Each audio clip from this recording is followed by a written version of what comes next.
Go ahead, Kevin. You're up, brother. So I'm just going to start off with a statement, right, where it's really not about the $1 million or the millionaires, right? It's really about the person that you have to become in order to even attract someone that is, willing to help.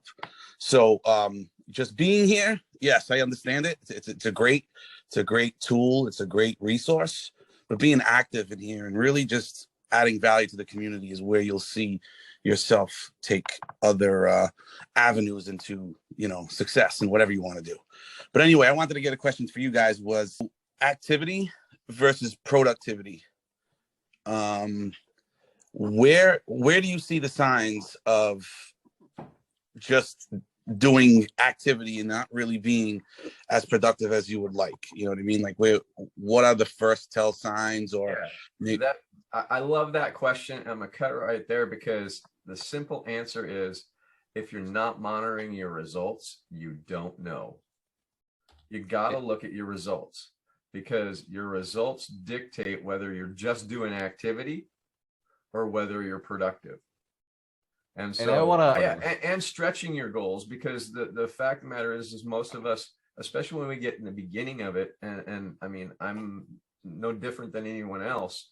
Set a goal, freak out, then reduce the goal, and okay, and we want to stretch our goals, but we don't want to create this thing that's too overwhelming and we don't take action around. And so that's a goals thing. Go check it out. It's pretty good. And I think Doug has a goals in there, and we're very, very similar in that. So check out. No, Doug created a networking training. It's a 3-video networking training. Phenomenal. Yeah. So there's some stuff in there, but I mean, and I'm going to say that going in and looking at those courses and taking in that information, that's an information product. It is not coaching. And so if you find yourself not moving forward because you've got all the information products, and believe me, I have a shit ton. I have a warehouse full of information products, but I have coaches to help me to implement that stuff to move forward.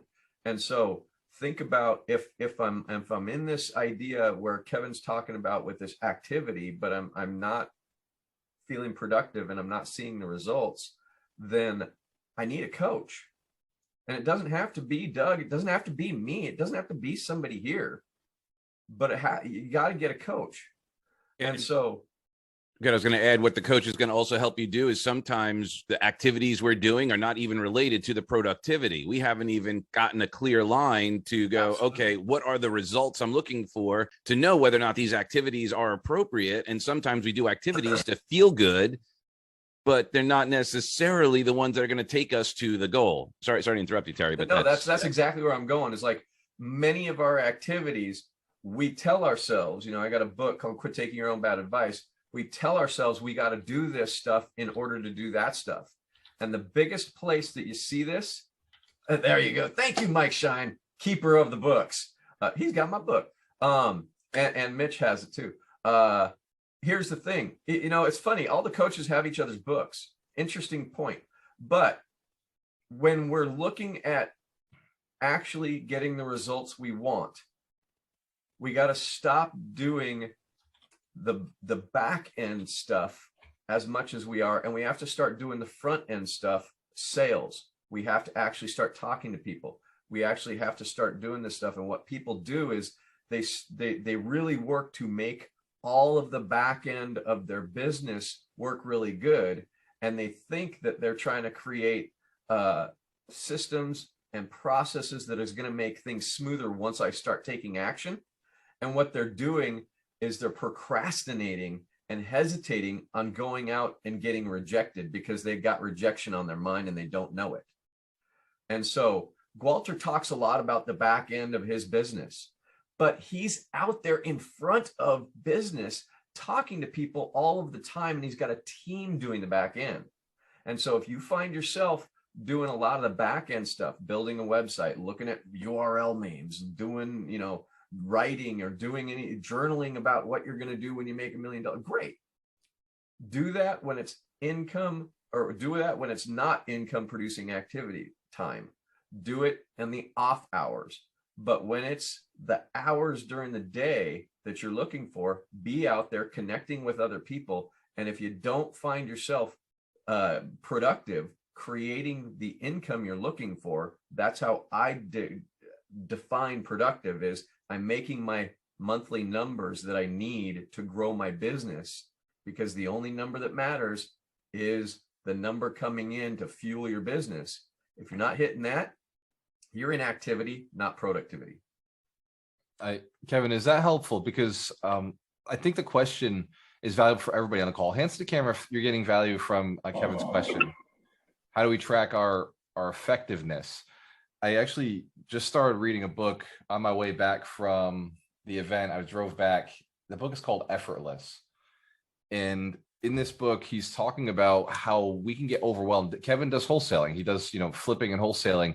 So he's doing a lot of activities. Kevin is a beast. He is a machine, man. He cold calls, he has conversations, he converts, he's going on appointments. And we can get super busy doing the right activities, but not have the right systems in place so that we can do higher leveraged pieces of that same level of activities. We want those things done, but we don't always want to be part of the system and doing the system.